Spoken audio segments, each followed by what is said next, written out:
you know guys, how to make a slime like this. Then, oh my gosh, we need an ingredients this first. I will back again, but wait. Okay, you need stick of ball pen so you can use how to make slime. Just wait, I will back again. Sorry, I cannot see again, so that's okay. That's okay, guys. So we're gonna like this. Okay, here. This is the ingredients. You need a glue stick, DIY.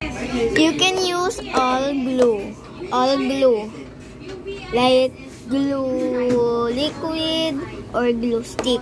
You can use glue, any glue stick and glue liquid, like that.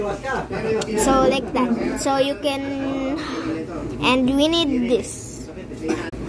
And then kailangan nyo nito ng stamp pad ink. So eto yan, papakita ko sa inyo. Yan siya. So yan yung itsura niya. Blue din. Parang siyang ink lang din. Yan, nalagyan ako ng konti. Alam niyo na, okay lang naman kahit konti.